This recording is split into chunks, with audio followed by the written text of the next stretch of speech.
A year ago, I got fired, and today I'm pitching at TechCrunch Disrupt. Hey everybody, meet Logan Jones, the founder of Ticker, a startup designed to help add visibility to what people are actually buying and selling in the stock market. So why did she start it? Well, if you've invested in the stock market, you'll know this feeling all too well. So I sell GameStop at $12. Got it at $6 for free. 3 months later, it hits $421 a share. And I'm like, how the heck did anyone know about this? So we've all felt that moment when you're watching a stock explode after selling too early, and you sit there kicking yourself in the behind, imagining how life could have been if you made a slightly different decision. Well, for Logan, she asked herself, how did everyone else know not to sell? And the answer wasn't more research or stock analysis, it was visibility. Visibility into what people were actually doing. What if there was a way to see what other people are actually doing with their money? Now that moment turned into a simple but powerful idea. That night I had a dream. I remember looking at a screen and going, whoa, you can see everything. And I woke up with the idea for Ticker. And Ticker was born. A social investing platform where users can see verified trades from their network and learn how others are navigating the market, not just themselves. But turning that idea into a real company meant navigating a very unknown world for Logan. There was accelerators, pitch competitions, investor meetings, and a constant battle to turn momentum into reality. Everything is going to take longer than you think it will, cost more money than you think it will, and it'll be harder than you think it'll be. So in this episode of Founders Who Build, Logan shares the real story behind building Ticker, from the first mock-ups to pitching on some of the biggest startup stages in the world. Hey everyone, this is Jedidiah Weller from Founders Who Build, and I'm here with Logan Jones. I'm very excited to have her, and we are going to talk about Ticker and Logan's experience building out her company and what she's been through over the past couple months, or I guess a year now? About a year, yeah. And so, Logan has been through it. Everything is fresh in her mind, and this is perfect because she is now launching a product and she has gone through the whole gambit. So we're excited to interview you today. We're excited to get some lessons from you and some recommendations from you and some advice from you that everyone in the audience can actually use. So we're going to get started here. So let's dive right in. So our topic is really going to be your founding journey and specific advice that you can give to other founders who are going through a similar approach and a similar type of business to yours. So before we get started, can you please, just give a quick intro for yourself, a little bit about you, and then also about your company and what is Ticker, and that will give us a good, starting place to kick off. Sure. Hi, everyone. My name is Logan Jones. I have a background in business and then for some reason pursued law in order to remain in the world of entrepreneurship. So I completed my law degree, passed the bar, and really decided I wanted to just stay in the world of startups. So I went on to become a chief of staff of a legal AI startup that eventually was acquired. Worked for a financial services firm as a chief of staff for a little while. All in the background was working on Ticker until I really got the opportunity to work full time on it. Ticker is a social investing app that connects to brokerages through a trusted third-party API, automatically verifying and sharing every trade so that people are able to learn from their network and gain insights that are personalized by the AI that we use. Awesome. Okay, and how did you describe the app again? Like, what's your one-line pitch for Ticker? Ticker's a social investing app that allows users to see what their friends, family, and network are buying and selling in the stock market in real time, all verified directly from their brokerages. Okay, gotcha. And so, all right, so if you're an attorney by trade and this is a social investing platform, I imagine there was probably a bit of legal consideration on what your app could be, right? Oh, for sure. Yeah. I think I wanted to avoid as much legal red tape as possible. As you probably know, in the app world, the more money you have going through an app, the more legal red tape there is. And so made a decision very early that Ticker would at least start as more of an information hub and a social media where you can see the data and the facts around what people are actually investing in on the stock market, but no one's actually doing the investing. So went very deep into the compliance and regulation very early so that we could decide what would and wouldn't be in the app early on. Okay, so how does that work? Like what's that process look like for anyone who's trying to get something approved that, I don't know, Apple, Android, they might be like, oh no, you need, $10 million to get approval. I don't think you spent 10 million. So, how did you go through this process? Yeah, I mean, I think the legal education, this is where it comes in and is handy, just knowing where to look and poke around, but, like, first step was going to SEC and FINRA and seeing, like, what can get us sued, right? Like, I think that's a mindset sometimes. What can get us sued? What keeps us out of hot water? If we are just an information app, what do we need to? Because there's still certain requirements, right? We have to disclose that we're not promoting any particular user or their trades or any particular company, but just seeing all over if you're actually have money running through, there's just all you can just see how much longer the list is, and so I think that is where we made the decision. Yeah, well, that sounds actually, like, super complicated. So did you run into any hiccups, with that? Like, were there any things that you guys started building or you guys are trying that just didn't work? I would say not that we have found yet. Operative word is yet. Okay. So I thi I think we built really on the social media side, and thanks to, the giants that have come before us as far as, like, Facebook and, Twitter, there's legislation built around them now, which is really interesting, right? So there's, like, SEC 1330, this is not legal advice, disclaimer. Okay. Uh but you're probably, well versed in this, Jedidiah, that the platform is not responsible for the information shared on that platform by the Yeah, users, right? And so that has opened up a lot like, a huge legal gray area, and sometimes it's good to be in the legal gray area, because if you're yeah, early, you typically get a pass, and so I think we've kinda built with that in mind where, "Hey, we're just showing what people are doing. We're doing our part to have these disclaimers involved," where it's like, "Hey, Ticker is not promoting Jedi and his trades. We're not promoting Apple. We're not saying this is good. We are saying you should get your own advice and do your own research." But also, like, with some of the AI stuff that we're doing, we're taking information that's out there, but AI is so new, there's really not a lot of regulation, legally around AI, which yeah. is really interesting. The furthest most states have gotten, and this is, like, 7 states, is, "Hey, don't use, deep fakes in political propaganda." Like, I'm like, "Oh, that Of that course, don't piss off the politicians, right? don't pretend to be Donald Trump and do an executive order." Like, it's not hard. So, Yeah. I would say, like, that's something we're learning is being okay with just, like, where things are undefined. It's actually kind of in your favor sometimes. Interesting, okay. Alright, so that is Ticker, as for in terms of the company and the application. So, can you walk us through, like, the actual steps that you took when you were first creating Ticker? Like, what did you do first? And, like, just what was that journey? Yeah, yeah, let's get into it. So, I first had the idea for Ticker back when I was working at the legal AI startup. Just had the entrepreneurial itch myself. It was COVID, when I started investing personally, and my friends and I were just constantly texting each other in a group chat about the stocks we were buying, the research we were doing, and looking back, I found that not only was investing more enjoyable for me when it was social, but my ROI was the highest it had ever been. Wait, Then what was your best, investment? at the time, this was the race with, like, the pharmaceutical companies trying to come up with the COVID vaccine, so, intuitively, you're like, "People are probably gonna start pumping this, like, which one's gonna win?" All of them were super low because everything was down, so Moderna for me, actually, I think I bought it at, like, 25 or under 25, and I ended up getting out at, like, 125, 150, like, it more than Damn. yeah. Yeah, and it went That's up from there. I got out too early. So, this is kind of what started the process for me. It's like, how do you know? And no one really knows, right? yeah. But I really missed out when I got a free share of GameStop from Robinhood. And listen, I'm not a meme stock Yeah, person, yeah. meme coin, but, like, GameStop, $6, right? I'm like, "Okay, they're not keeping up." They're like the new Kodak, right? Like, the whole world's Yeah. gone digital, you guys are still trying to sell, like, CD. You're behind, you're behind. Yeah. You're going nowhere.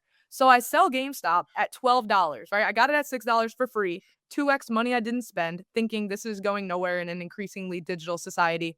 3 months later, Jedi, it hits $421 a share, and I'm like, "How the heck did anyone know about this?" Like, I wouldn't have bought more, but I wouldn't have sold it. Are you kidding me? Yeah. So, Yeah, that's that shit was crazy. Did you see the documentary about it, by yeah, the way? yeah, that's Yeah, actually wasn't that tied to the fascinating? idea. Yeah, I know, it's fascinating. Me and my wife, we watched it, and, like, our minds were just blown, like, our jaws were hanging down. We're like, there's no way this is real, but this is real, you know? And, it blew my mind too about how, like, what didn't Robin Hood And the other one, didn't they do this thing where they essentially like stopped people from trading? Yep. Is that legal? Because that seems so fucking illegal to me. My personal take as a human being and not an attorney Yeah. is that was illegal. They justified it though because of something. Basically, what was happening is that they were fronting because do you know how Robinhood works? And no, no, not really. So when you invest on Robinhood, you can transfer money from your bank account. The moment you transfer that money, they say it's in there, even though it's not actually hitting their account until like 48 hours to like 3 to 5 business days later. They front you the money. Oh, So okay. typically, especially Gen Z is mostly using Robinhood, right? So Gen Z is just like, cool, here's $25, but instant gratification. I want to trade immediately. Robinhood doesn't want to be the barrier to that. So as soon as I hit that transfer, $25 is in my account, even though it's not actually in my account. So for millions of people, Robinhood is fronting the money. What was happening with my understanding of what was happening with GameStop is that everybody was trying to buy in. So everyone's transferring money into their funds. Robinhood is fronting that money up front, and I think there was something with, like, their clearinghouse or whatever it was called that, like, they didn't have enough money in their reserves to front everything, and they had to actually stop trading because they were going bankrupt, and somebody's, like, paying them, like, they're making money off of each trade. There's, like, other people in the background. That's what happened, is you found out it was a little bit of a Wizard of Oz effect where, like, there's actually someone behind the mask that's, like, helping operating, and they kinda shut things down. Something to that effect. That seems like a good excuse, right? Exactly. And that's the thing, no one actually understands it. It's so complicated that it's like, is it Yeah. real or is this like a smoking gun? Yeah, the real issue is that the wrong people were losing money, Yeah, right? exactly. Exactly. Yeah. Well, anyway, tangent. Okay. All right, back to Okay. ticker. So this is all going on, right? Right, And right, right. you had the idea. Go ahead. Yeah, so it hits $421 a share. I'm like, "How the heck does anyone know about this?" This is when I discovered Wall Street Bets for the first time. Subreddit, I don't know if you're familiar. At Yeah. first, I'm like, "Huh?" Like, I'm like, millions of people are doing what my friends and I were doing all summer, sending what they're investing in, giving ideas. I'm a first generation investor myself. Like, I'm Italian and black parents. I got my parents into investing. They weren't showing me. I had no example, right? And so I'm on here just trying to find like a starting point for my own research. I'm not just going to blindly follow strangers on the internet, but where do you really start with investing? Like no one actually knows. That's why so many people don't actually do it, and it's such an important valuable skill to learn, right? And so at first I thought it was great. Then I realized that most of what I was seeing was hype misinformation. These guys are like borderline gamblers in Wall Street Bets. A lot of crazy language in there. Like it's just a really wild place to be. And it kind of led me to the question eventually. Well, transparently, I watched the documentary to your point. So it was actually in 2023. I watched the documentary and I remember walking away from that being like, man, what if there was a way to see like what other people are actually doing with their money? Like who's putting their money where their mouth is? How can we see what people are actually investing in? That night I had a dream and I remember looking at a screen. I don't remember any of the details. I just remember looking at a screen and going, whoa, you can see everything. And I woke up with the idea for Ticker. And it was like, what if we could just like link it to people's accounts and actually have it verified, like what they're investing in, how they're spending their money, investing their money, whatever the case may be. And that's kind of how we got here. So that was the idea. Then I remember that was in like September of 2023. I ended up going to TechCrunch Disrupt back then in Okay. San Francisco. And, I remember, like, my dad's very entrepreneurial, but he never sees things through, and I remember thinking, "If I'm gonna do this, I wanna stick with it." So I'm gonna take time and actually deliberate, like, "Do I actually wanna do this?" Like, you probably run into this all the time, Jedi. There are entrepreneurs everywhere. Everyone wants to be a founder now thanks to Elon Musk and Mark Zuckerberg and all these guys, but, like, not everyone's cut for that. So my dedication was, "I'm gonna take some time, sleep on this, see if I actually wanna do it." I went to TechCrunch Disrupt, and it had been a couple weeks. I go there, I'm sitting in a session, and I was like, "I think I wanna do this. Like, I think I wanna just try, like, start inching this forward." So I come back. I remember there was this one day I was just started making the mock-ups. I couldn't even tell you what platform I used, and you might have seen my LinkedIn post recently where I, like, posted the first mock-ups that we ever had. They're Oh no, I terrible. didn't see that. I gotta pull that up. Okay. They're terrible, but, I had a lot of fun doing it, and it made me think through honestly, that was my first experience in my life with product, I think, where I'm just sitting here like, "What would this look like? What pages do I need to consider?" I'm building out what the profile is, what the feed would look like, show it's pretty much Venmo for investing, like, Jedi W32 bought 5 shares of Apple, and then there could be, like, a privacy version where, Jedi W52 just bought Apple. We can't see exactly how much, right? So people can customize. So this all started with these initial mock-ups. So that was the first thing I did. Then I was like, okay, these are ugly. How could I get a developer to actually make these? So I reached out to someone I had managed. I used to work at Nike and I was a manager there for a while. And there was a girl who was in school for UI UX and she Okay. did some good stuff. So I texted her and I was like, hey, are you still doing this stuff? It had been a couple years. Uh, I have an idea and I need some mock-ups. And she's like, sure. And I was like, I'll pay you, whatever. So I paid her like a little bit of money. She came up with the first mock-ups. Then we kept iterating from there. You know, I was just kind of paying her for per project. And so my first real team member was Capri Hicks. I'll give her a shout out by name. And she's still with the team today, which is pretty cool 2 Oh, years later. cool. Yeah. So I got the mock-ups. Then this was at the end of my tenure at the legal AI startup. I was fresh out of law school. I'm chief of staff. I'm doing all these things, not making a lot of money, learning a lot though, but was like, all right, like, you know, student loans are hitting, credit card bills are mounting, got to make some money. Had a CEO reach out to me on LinkedIn and was like, "Hey, I'm looking for a remote chief of staff. Like your No, resume is cool. really interesting to me."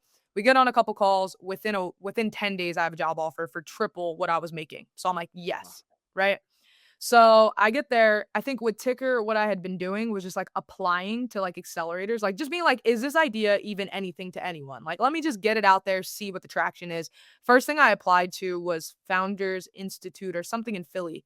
And we Okay. got Oh in. yeah, Founders Institute. Yep. Yeah, Yeah, yeah, I've yeah, heard of and we those. got in, and I'm like, "Okay, like, this is something." I was so excited, and then, like, you had to pay for it, and I was like, there's definitely things that are free." Yeah, So, yeah. I didn't pay for that, I wasn't in a place to pay for it at the time. I was like, "No, but that is some traction, it's a little bit of validation." Then I get this new job, I'm doing really well there, I'm making really good money, most money I'd made in my life at that point. Um, so then I'm kinda having the question, like, you know, "This is nice, making money, like, maybe I get comfortable, maybe I stay here, maybe I focus here." I had applied to TechCrunch Disrupt to pitch in Battlefield 200 back in 2023 in order to get a free ticket to go to the next conference, right? Because I had Okay. worked at a company that got denied and they got free tickets. So I was like, cool, I'll just do this for the free tickets. I get an email in February and they're like, hey, Logan, we want you to come pitch in this segment called So You Think You Can Pitch at TechCrunch early stage in Boston. And I'm reading this email. And I was like, I have to do this. I do not want to do this. I have to do this, but I do not want to do this. So I'm going back and forth and I'm like, I have to do it. And it's kind of the story that like every time I thought about just kind of not continuing with Ticker, something like traction continues, right? So I go to TechCrunch early stage, first time I've ever pitched Ticker publicly in my entire life. Um, it went really well. People really resonated with it. People are nodding. We pitched to real VCs and they were super impressed. I had an answer for everything. And mind you, this was just an idea at the time, like in a Mhm. couple mock-ups. Went really well, really good reception. And so I was like, okay, like still inching it forward, really just trying to get funding so I could get it off the ground because I'm non-technical. So I'm Mhm. like, how do I get this done? That's when I ended up applying, I guess, to Pennovation. I don't remember applying to Pennovation Excel. Like, well, Yeah, you just woke up and you're like, "Oh, accepted. Okay, what was this for?" it's worse than that, Jedi. It's worse than that. I was about to go live in Chicago for the summer. I love Oh, no Chicago in the shit. summer. Yup, had the apartment, had a sublet lined up, great price, great view. Getting ready to go. I remember I told the landlord on a Wednesday, I was like, "Hey, I don't know why. I'm gonna say yes, but give me until Friday." Like for some reason in my gut, in my spirit, I think I need to wait until Friday to confirm with you that I'm going to be moving in and send you the money and everything. Yeah. Thursday, I get an email from Jamie Sweet from Pennovation Accelerator. "Hey, congratulations, you're in." And I'm like, "Oh, are you kidding me?" So and then I'm Well, looking into it, like, they don't give you money or anything, so I'm like, "Is it worth it?" I talked to one of my mentors, and he's like, "Logan, you absolutely need to do this. You can fly back and forth from Chicago." And this man's like a serial entrepreneur and an angel investor, so to him, the flights every week is nothing. I'm like, oh "I yeah. am still trying to bounce back from my debt right now. I'm not flying back every week."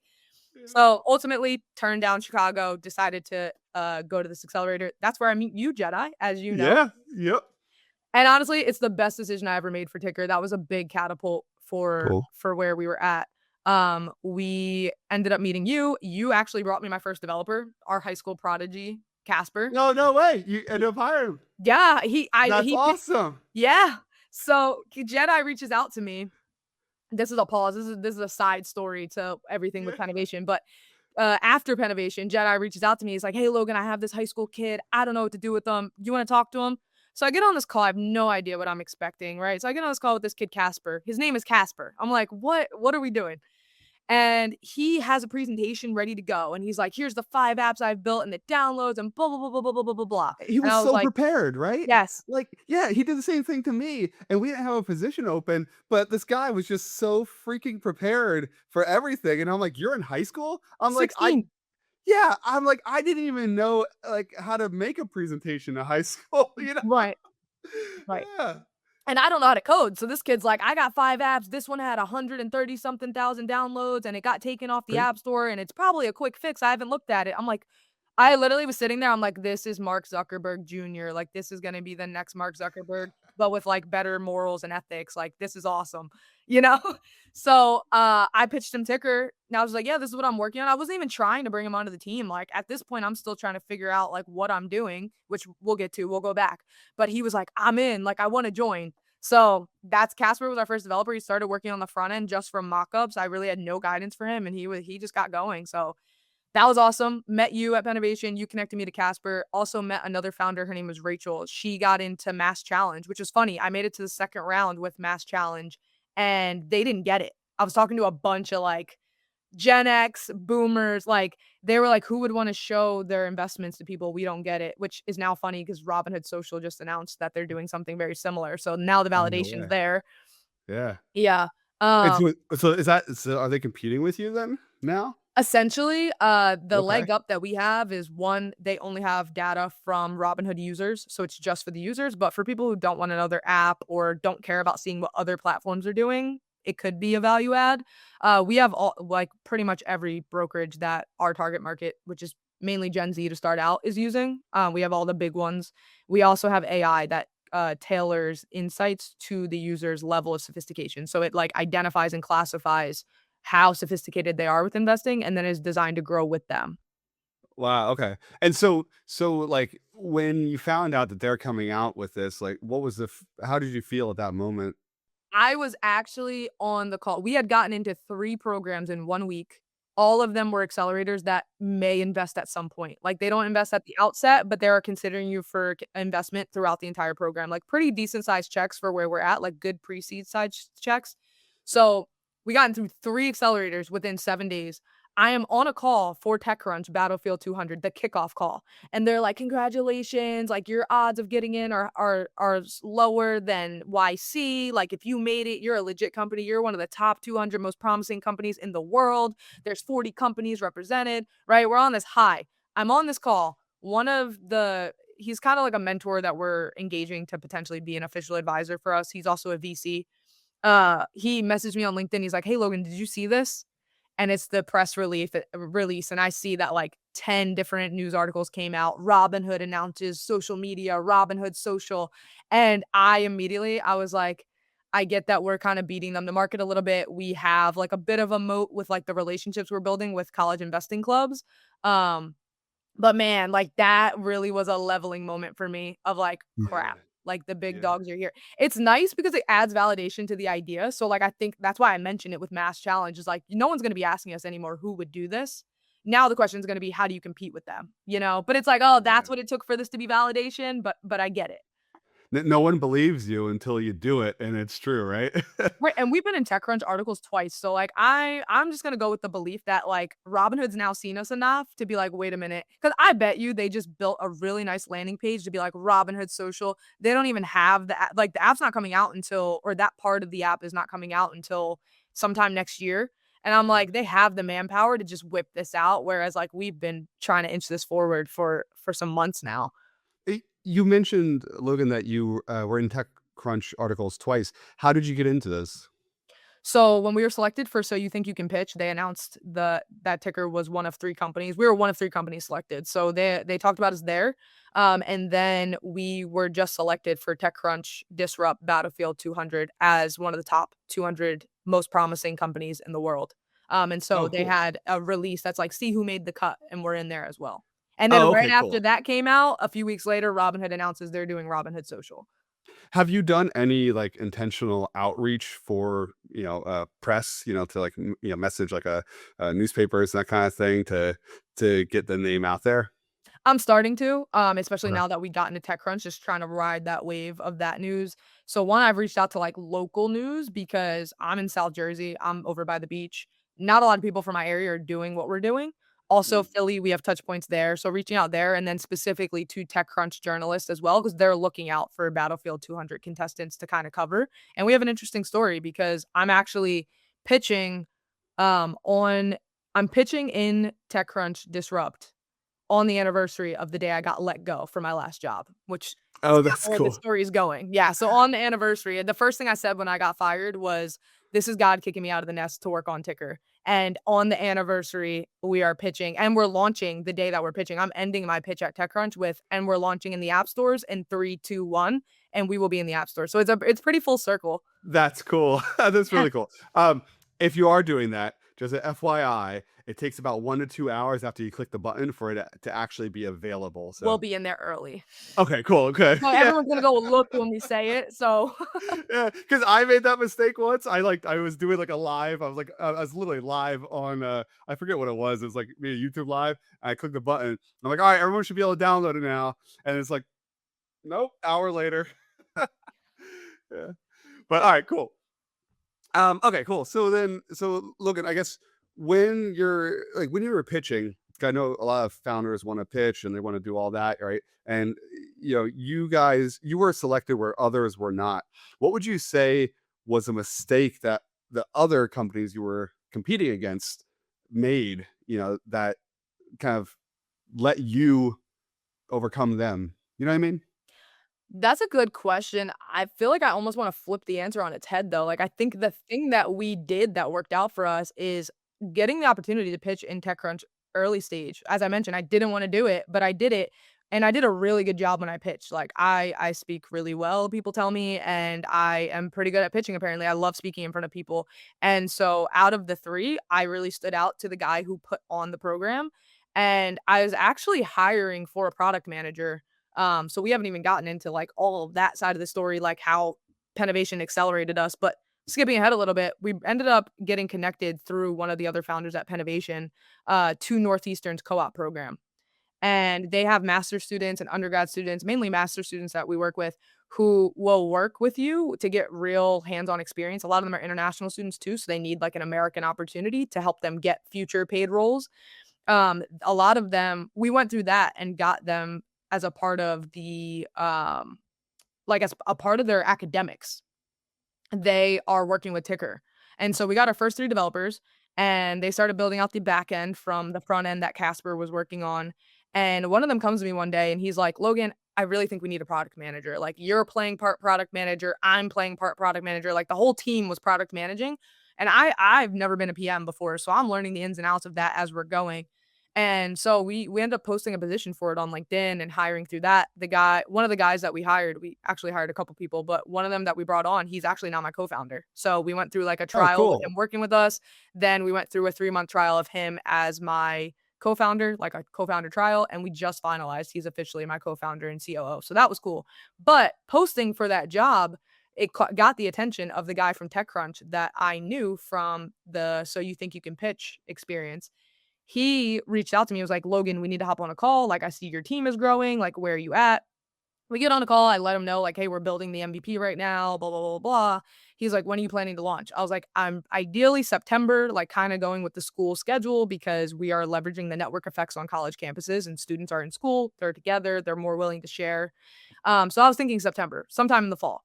And he was like, why don't you he's like, "I really think you have a really good chance of getting into Disrupt, like, you pitch really well, I would vouch for you." He was like, "I vouched for you last time before you even had a product," and really he's on a panel of 12, so he was like, "The other 11, not all of them were convinced because there wasn't a product, we were too early, and I knew we were too early, so the fact that we were even in the conversation was awesome." But he was like, "Hey, you're gonna have an MVP by the time applications go through in June. I really think you should apply." He's like, "I'm happy to push it up as well." And so when we applied, he messaged me before I could even reach out to him. And he was like, "I'm so happy to see you applied." He wrote a glowing review of me and the idea. He was like, "Listen, there's a lot of fintech ideas out there. This is the one that like really turns the needle for me. A lot of them are like the same thing." And he put in a really good word for us. And it goes through 3 rounds of approval. But I think, him helping us out and really buying in, like, it really is important, like, who knows you, who you're networking. I think the smaller opportunities that we take, that's what I've noticed. Like, we've been really capitalizing on small opportunities that have catapulted into bigger ones, whether that's going for smaller markets, like Philly's really growing as a startup hub, and we got a really good start there with some of the network that we made. But I got into another accelerator that was based in New Orleans, ended up getting selected as one of 5 founders to pitch, flew down to New Orleans, and at this point, I'm no longer working, so this is all just me taking a risk. Go down to New Orleans, I pitch, I ended up coming in second. The judges were deadlocked, and I really think the thing that from what I've been told, the thing that really put the winner over was that he already had users, right? Interesting business. I don't wanna take away from him. He pitched really well as well. But we ended up being runners up in that one as well as Pennovation, by the way. I found out that we were runners up for best pitch. Oh, So, cool. yeah. But anyway, so we went down there to New Orleans. I wasn't sure what was gonna come out of it. We ended up getting connected to this guy reached out to the program director and was like, "Hey, connect me to Logan." He ends up being someone who's, like, on Wall Street, was a part of Wall Street, big on diversity in Wall Street, like, wanting to expand access, like, a lot of the same values that we have because part of Ticker is really creating network and conversations around investing for people who are typically left out of those conversations. Whether that's, a father only talking to his son about investing, and typically, like, women are left out of those conversations, or people of color like myself who don't have an example because no one before them ever actually invested. So creating that network, creating that model for them, he loved that idea, and he ended up bringing us some potential like, we have data partners we're in conversation with right now and other B2B partners. He's potentially coming on as an advisor and helping us fundraise and things like that. And so we're well connected now in New Orleans. We're becoming really well connected in Boston. They have a growing fintech ecosystem up there as well. So we're like dominating these like smaller markets now. And that's like helping us to create these waves before we really go after like, Silicon Valley and these bigger markets. So I would say it's really who knows you, but like don't be afraid to be a big fish in a small pond. I honestly think that helps you get a lot of traction. People get to know you, they get behind you, actual users want to use the app rather than trying to be like another fish in a huge ocean out there in Silicon Valley and these other places. That's what's really worked out for us. Okay. And during this time period, from when you started pitching to when you started winning a couple of these like actual pitches and getting selected, what were some of the resources that helped the most? Outside of the accelerator itself, like were there any books that you read or like tools that you use that other people can actually either buy or use and benefit from? I would say my biggest like my co-founder before Luis was ChatGPT. Um, Okay. so I had ChatGPT so trained that, like, I was spitting out applications to things, like, I could do many an hour because I was just getting the answers down, and it knew our business better than I did at that point and could articulate it really well. So that helped me, like, I could just put a question in from an accelerator application or a fundraising application and drop that in ChatGPT, and I had a conversation with ChatGPT that was just, like, spot on with the answers where I almost didn't even have to check the answers. I did, but I didn't, like, really have to pay as close attention. It was just, like, really, painting the picture really well. So that helped, expedite my workflow a lot. Lenny's podcast was super helpful for thinking about product and generating virality and these network effects. That was a big thing for us. I ended up finding Nikita Beer through him. He's the guy who launched the Gas app, which was like acquired in like 9 weeks because he had built a previous similar business without the monetization that was acquired by Discord. So he's like a master of engineering virality. So we've taken a lot from him. So finding people who are in similar spaces, like in podcasts, on YouTube, Lenny's podcast, he gets really good people on there. That's been helpful for kind of like the thought exercise. I use Notion as well to really optimize my workflow as a founder. I have like I take a lot of their sales funnels and turn them into like investment outreach. Like we have an investment pipeline, we have an accelerator pipeline where I'm tracking like where have we applied, where do we need to apply, where are we at in the process, are we waiting to hear back, were we approved, were we declined. Um, for investment, same thing. Who are some angels or some VCs that we should reach out to at the stage we're at? Did we apply? Do we still need to apply? Did we get an interview? Did we get rejected? We have a lot of not yets, right? Where you're not really seeing rejections anymore. It's just like not yet. So Notion's been really helpful as well. We use Slack as a company. Fathom is my best friend. I pay for the premium Fathom AI. It's a note taker. It actually generates your to-do list after calls. It summarizes things really well. I'll run that through ChatGPT sometimes as well. So I would say that's kind of my main tech stack. Oh, that's smart. And for Notion, actually, if you'd be willing to, it'd be great if you could maybe just like take like an example, or just like create like a template, so we could just show the community, how you run through that, because that would be a great resource. And yeah, and like maybe if you want to post it on your website, we could backlink to it for you, and basically say, hey, here's this resource that Logan mentioned during the podcast. Yeah, yeah, yeah. I can look into doing that, of course. We do the same thing for hiring as well, actually. I've sent the hiring pipeline I've created out to some of the founders from Pennovation that we've networked with as well. So I kind of just run everything through some sort of system. And that's my advice as well. Like be systemized. You can plug anyone into a system, right? But people can't be a system. And once someone's gone, that's gone too, but the system doesn't have to be. So that's something I really learned from a different CEO that I worked for at one point. Systems are your superpower. Systems really are. You're right. Because we only have so many hours in a day, right? You Right. know, got to be efficient. All right, cool. So we talked about the kind of like this journey. Then, so you're now in the phase of getting your. Well, I'm sorry. You're now in the phase of having your early adopters. How did you get those early adopters? Yeah, yeah. So bring me back to the Pennovation days. There was this one session we had that was about like go-to-market strategy, and the guy was really well versed. And so I'm like, I'm not going to look like an idiot. Let me have a good answer here.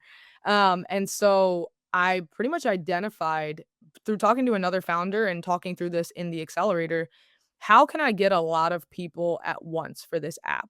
Right. I think one question I've always asked myself throughout this entire process, this kind of goes back to something you asked me earlier, is where am I at now?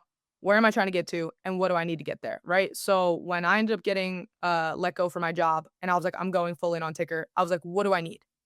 And I was like, I need an app. Before anything, I need an app. What do I need to get an app? I'm non-technical. I need developers. Okay, who do I know? What do I have in my arsenal right now, or what is easily attainable for me to get that I can get developers? Well, we had the connection from Pennovation that connected me to Northeastern's co-op program. So I started the hiring process. I did hiring for every other job I've ever worked. So I already actually had that system down pretty well. So I hired those developers. Then it was okay, we need users. How do we get users? How do we get a lot of users at once? I had talked to this founder. He actually got acquired. He's also based in Philly. And his whole thing was fantasy football. And they built like that they accidentally built this fantasy football product because he built it for his fantasy football team and then his friends wanted to use it and so they used it too and then they realized they could make money off of it. But he was telling me, it was almost like a 1 to 12 conversion. If he could sell one person, he was getting 12 people with them because it's a whole fantasy football league. And I'm like, how do I translate that to Ticker, right? I think a skill of a really resourceful founder is taking advice or like something that a different founder did and seeing how that applies to their business. So that's exactly what I did. What makes sense for Ticker? How do we get a lot of it's an investing app. How do we get a lot of investors who would be interested in this? Well, college campuses have investing clubs. So if we're able to get one club, they would most likely be interested in the app and would be interested in learning and growing as investors outside of a classroom or club setting. That was my working theory. So, that was the thing that I ended up saying in the session when I didn't wanna look like an idiot. So, I then spent a couple months and there's probably a faster way to do this, Jedi, like, we would probably use AI now, I'd have my team build this out, but I think there's something to be said about building the muscle. I used, US College Best News or whatever the website is. I went state by state alphabetically through every university in the country and found the contact information for every finance, business, and investing club. It didn't matter. If it was a business club and it was like the Muslim business club, the African American, I'm like, great, we're going after people who are not usually represented. Got the contact information for like 2,500 clubs manually, created this whole Wow. spreadsheet. And I just started reaching out for months like, "Hey, I'm Logan. This is what I'm working on."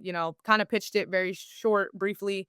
Let me know if you're interested. Actually got quite a few people like that reached out and we got to pitch. Like I've talked to over 500 people at this point between pitch competitions and conversations on the go to now these recorded conversations I have thanks to Fathom with all these different investing club presidents that I talked to, crypto club presidents, just getting feedback on the idea and thoughts from them. So that's how I first got them. And then when we brought PMs on, one of them was really well versed in user research. She had done it for like Binance and Microsoft and things like that. And she was like, basically, I got a bunch of people. This is an interesting tactic, almost like the Abraham Lincoln approach. Don't just bring in yes men, right? Like Abraham Lincoln had people on both sides of the aisle in his cabinet. And that's something that I try to emulate. So I brought on PMs who like didn't fully buy into what we were doing. Like they were capable, but they weren't yes men. Like I'm doing interviews and they're like, this is amazing. These guys came in and they're like, I don't Luis, my co-founder, he came in like, "Yeah, this is what I've done in the past." He has a really impressive resume. So I bring him in and he just seemed like a doubter. Like, I'm like, "This dude's a hater," but I'm like, "This is good. I need haters because I have a bunch of yes men and I need people who are gonna, like, level with me of, like and poke holes." So my whole PM team came in and just poked holes in everything. It made me realize I was making a lot of assumptions, and it forced me to have to prove to them that I knew what I was talking about, which forced me to have to prove to myself that I knew what I was talking about. So then I reached out to a bunch of these people I'd already talked to pitch them, and I'm like, "Hey, can I just ask you some questions about your journey with investing?" My, product manager ended up coming up with a bunch of questions for me, and we asked them about their experience with investing, the examples that they follow, um, frustrations that they have, who are they following on YouTube. We got asked them all of these different questions, and honestly, the AI was not a part of our product, and I did not wanna have AI as just, like, a buzzword or something, like, it's just over-indexed in the market right now, like, I believe in AI, don't get me wrong, not in the home, but in the workplace. I believe in AI. But investors I think are even realizing they over-indexed on they're just throwing money at AI and no one everyone's just building a bunch of wrappers. And I'm like, we're not doing that. However, we ended up finding that we could solve several pain points with AI and it actually made sense for our product. Like we found that a lot of users, they're either new, intermediate, or experienced. New investors are hesitant. They don't feel like they have enough information or knowledge to make an investment. Like that's the hesitation that's holding them back from engaging with the stock market. Intermediate level investors, they have probably set up a brokerage. They may have made a trade before, but they seek constant validation. They're going to friends, family, social media, the internet to decide whether it's a good trade, whether they're afraid to lose money and they want to know, like, am I smart? Is this a good idea? And advanced experienced investors, they don't have a lot of time. Like they're doing deep research, financial statements, earnings reports. Like they're spending hours invest or doing research before they invest. That's how they grew these really big portfolios. But then as college students and early career professionals, they also don't have the time to do that research to continue growing their portfolio. We've pretty much decided that AI can solve all three of those pain points differently and can cater towards like their level of sophistication. To be honest with you, before these interviews, I wasn't even thinking about hesitation in investing. Like we're talking about, oh, let's lower the barrier. What's the barrier? It's access to examples and things like that. But that uncovered a whole new level of hesitations that we hadn't even considered. So going back to my main point, I think bringing on some doubters was really good because it forced me and the company to prove what we were doing and to validate it. And we actually approved a lot of the assumptions we were making, which was really cool. All right. So yeah, don't bring on yes men. Don't bring on men. Yeah, that makes sense. At our company, my leadership team are all people who probably argue with me daily. you know, Yeah. it just works that way. And I look for the same thing. I always try to say, hey, if you're afraid to give me your honest opinion, then you're probably not leadership material, right? Yeah, So one yeah, that's one of our biggest values at Ticker is challenge everything and everyone. Like, we're not gonna have the best product if I'm building an app just for me, right? We're building an app for the people that we're building the app for, and so challenge everything and everyone. That's how we get the best product. Do it constructively, do it respectfully, and be ready to defend your stance. But I think people shy away from challenging the CEO, and that's a value that we hold strongly too. yeah, agreed. All right, so you are launching now, and you are in that phase. Is there anything that you've kind of experienced in the past 2 weeks that you just think like, man, I would have done something differently? Everything Jedi. Like I just had a I just got off a leadership meeting right before this, and before that we had a product meeting, which is like the same people. And I think the biggest thing I would say is we fell into the trap, Jedi. I think you even probably warned us against this. Like perfection is the enemy of progress. I'm not a perfectionist. But what happened was we built out the app. A lot of our team didn't like the front end. We should have just shipped it and gotten in front of users and we could have fixed the front end and changed things based on feedback and things like that. We ended up changing the entire front end, which also uncovered a bunch of back end and infrastructure issues. So we were supposed to be done this MVP back in like April. Then it was May. Then it was getting users on in June and July. And if I've learned anything in this whole process, people have told me people have told me everything is going to take longer than you think it will, cost more money than you think it will, and it'll be harder than you think it'll be. 100% that has been the case. I wish we would have just gotten in front of users as quickly as possible and gotten real feedback. I think that also would have made fundraising a lot easier because we'd still have actual users, we'd have traction, and like something ugly is better than nothing at all.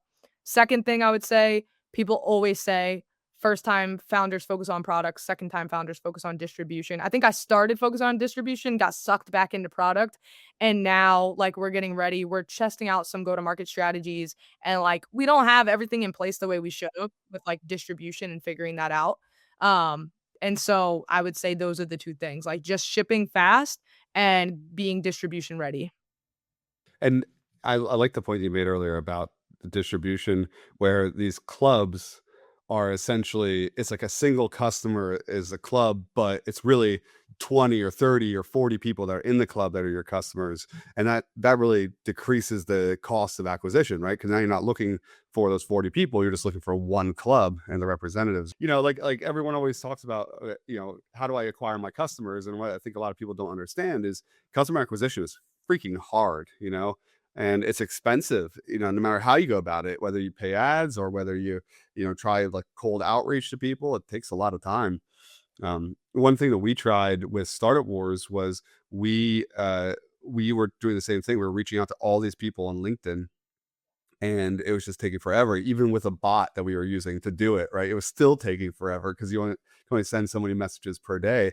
And then only 6 months ago, I discovered that there's a company where all they do is that they sell the list. And so we just bought the entire list of all of the higher ed educators in the United States.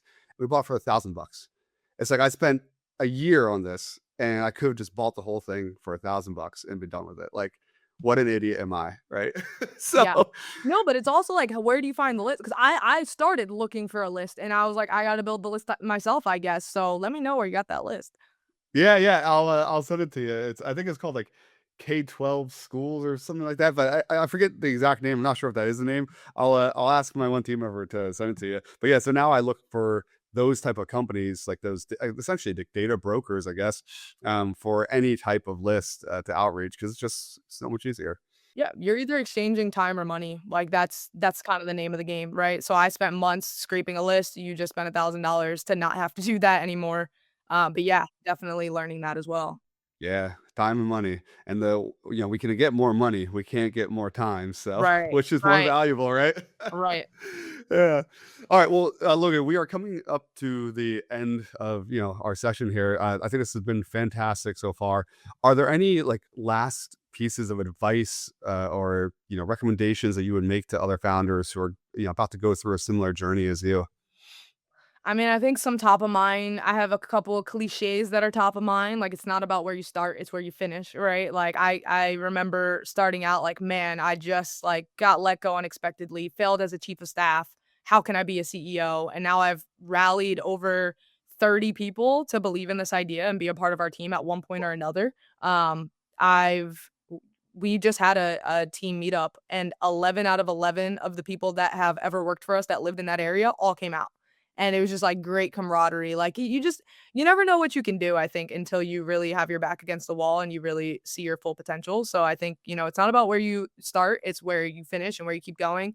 I've heard that, you know, you there's no such thing as failing, it's just quitting too early type of thing, which I think is interesting. My challenge to myself this entire journey has been, I'm just gonna keep showing up every day. I don't like there are days it doesn't feel like anything's changing at all, and now I look back and I'm like, I just the other night, a couple nights ago, I signed my parents up for Ticker Oh in the yeah, same living room that I first brought them a pitch deck and these that's ugly cool. mock-ups that I posted and was like, "Here's this idea I have." And, like, my dad is very realistic, he's a dreamer, but not for anybody else, and Okay, he loved the idea, so I was like, "Wait a minute," like, that was that's honestly my cool. first, like, keep going. So it was really cool to, like, get them set up on the app, and bugs and all, it's like, this is a real thing that we talked about in the same living room 2 years ago, and it's real, but it doesn't feel like anything's changing, and then you look back. Things with the company, just showing up every single day, and now I look and we have, like, 23 people on our team. Mhm. We're about to pitch at TechCrunch, we're about to launch. Just keep showing up every single day and doing what you need to do, like, as much as it depends on you, I think if you take care of your part, I think everybody else and, like, things just kinda work in your favor eventually. Mm. And what tech stack did you use, by the way, to build the Ticker app? We built it in React Native. Okay, I'm not technical. I know a lot of words, so I might say like Okay. workspace, Sure. all that. But we built it in React Native. The back end is Java Spring Boot. Okay. We have like MongoDB. Is that a database Yep. thing? I don't know. Yep. Like yeah, Postgre, all that stuff. Postgres. Yeah. Yeah, Yeah. Yep. yeah. Okay. Cool. All right. Redis, So Redux, React Native. All React right. Native. Yeah. Yep. And then did you guys have any like on the tech side, were there any big, I don't know, hurdles that you guys hit that you weren't expecting? We're using a third-party API for getting the trades verified, right? So we're not taking care of that from a security standpoint. It's a lot easier as well. They recommended this real-time market data company, Okay. and the SDK, I feel like you would know what that means. The SDK. Yep. SDK, there was something faulty with that. Like it opened room for like there was some kind of security issue. And so we ended up having to switch our entire backend from Node.js or whatever we were about to do over to Java Spring Boot. That's actually what made us make the change. So that was like a whole overhaul as well, having to switch that just because of that vulnerability that was exposed due to that other API that we were plugging into or whatever the case was. Wow. Okay. Yeah. So and how long did that set you back? I think that set us back like a month or 2. I think there were team members learning like Java Spring Boot, like had to learn the language as well. Yeah, totally. Yeah. Well, and especially, especially because you have a younger team, right? Like they were all originally in college when you found them, right? Yeah, a lot of them were master students. We got some undergrads for the summer. Fortunately, we have a head of engineering now. She's got 10 years of experience, worked That's good. for an acquired startup, a Series B startup, and she just recently worked for South by Southwest. So now we have her, and she's like checking the infrastructure and making sure things are right. Because like the infrastructure was messed up, that vulnerability got exposed, and then there was like a learning curve and all of that stuff happening. Now that we have a little bit more tenure on our team, it's helped. Good. Yeah. Yeah. And I mean, that's a common thing, right? That because like you either when you're starting out as a company, many companies have the same thing where it's like, well, I don't have a huge budget. I can't just, hire a bunch of experienced engineers. And so, when you get people to join the team as founders or, or for equity, it's free, but often that comes with, a lack of experience on certain things, which can, result in some of these like hiccups with the technology stack. And it's all part of the learning journey, and I think people just got to prepare for that because it's almost impossible, even with experienced engineers, it's impossible to not have those hurdles come up, right? And so yeah, I'm glad you guys made it through that because sometimes companies fall apart there. So you did good by pushing through. Yeah, I'm learning to be flexible with timelines and not standards, like we still have high quality, but sometimes things just are gonna have to take more time in order to achieve that excellence. Yeah, that's fair. All right, awesome. Well, Logan, thank you so much for joining us today. This has been an absolute pleasure. If anyone wants to contact you, how can they contact you? What's the best way to get a hold of you? LinkedIn is great. I'm Logan Jones on LinkedIn. My email is logan@tickerapp.io. So they could also email me directly. That would be great. But LinkedIn's probably your best bet. Awesome. Okay, cool. All right. So then, yeah, if you want to get a hold of Logan, please do. We'll also put links. If you can send us like a QR code or any links you want us to send, we'll put them in the podcast at the end. And then that way everyone can find them. And yeah, most importantly, let us know how everything goes. Hopefully, we don't have any more of the whole, Robin Hood, GameStop situations in the investing community. But I'll have to download the app and I'll have to check it out here. It sounds like a cool thing. So thank you, Logan. Yeah, thanks for having me, Jedi. I would love to get you on early and would love for any of you to join the app. We'll hopefully be in the App Store by the time this launches. Cool. Awesome. That was Logan Jones from Ticker on Founders Who Build. And if you valued today's episode, please make sure to like and subscribe and all that stuff. It really does help us, but it also helps you because we interview founders like Logan every single day. And we post that content on all of our channels. That way you can learn from real experienced founders. And you can learn more than just the fluff, right? We get into the real shit. We talk about the real deal and we get real advice and real information that you can actually use. So that's the whole purpose of Founders Who Build. We believe in building together, sharing knowledge, and building better products and better communities together. So thank you all, and we will see you next time.